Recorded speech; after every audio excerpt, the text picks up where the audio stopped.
Friends, welcome back to our channel మా ఇంటి రుచులు. నేను మీ స్మార్ట్ విజయ. ఈరోజు నేను రవ్వ కేసరి అయితే చేసి చూపిస్తానండి. రవ్వ కేసరికి కావాల్సిన పదార్థాలు, తయారీ విధానం ఎలాగో చూద్దాము.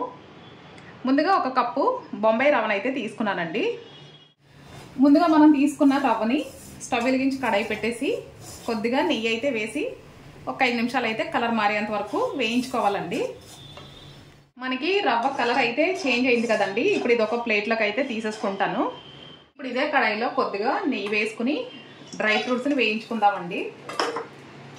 కిస్మిస్ అండి, జీడిపప్పు, డ్రై ఫ్రూట్స్ అన్నీ వేయించుకుని పక్కకు తీసుకున్న తర్వాత ఇదే కడాయిలో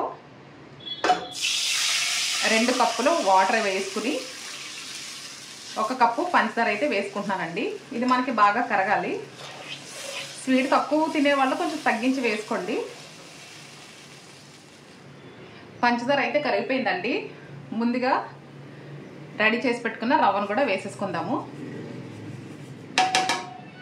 వేసేసుకుని మీడియం ఫ్లేమ్లో పెట్టి బాగా ఉడికించుకోవాలి.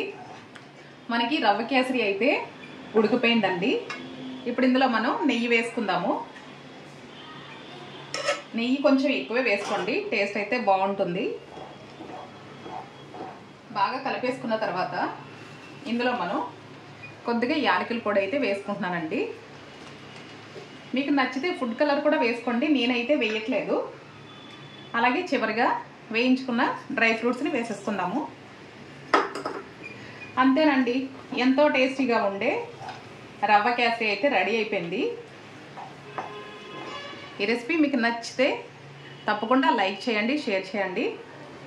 మీరు కూడా ట్రై చేసి ఎలా వచ్చిందో నాకు కామెంట్ చేయండి. రవ్వ కేసరి అయితే రెడీ అయిపోయింది కదా. నేను స్టవ్ కూడా ఆఫ్ చేసేసుకుంటున్నాను. చూసారు కదండి, సర్వింగ్ బౌల్లోకి అయితే తీసేసుకున్నాను. లైట్గా కొబ్బరితో కూడా గార్నిష్ చేసుకున్నాను. టేస్ట్ అయితే చాలా చాలా బాగుంటుంది. నా ఛానల్ని ఫస్ట్ టైం చూస్తున్నట్లయితే సబ్స్క్రైబ్ చేసుకుని సపోర్ట్ చేయండి. మరొక రెసిపీతో మళ్ళీ మీ ముందుకు వస్తాను. Thanks for watching. Bye friends.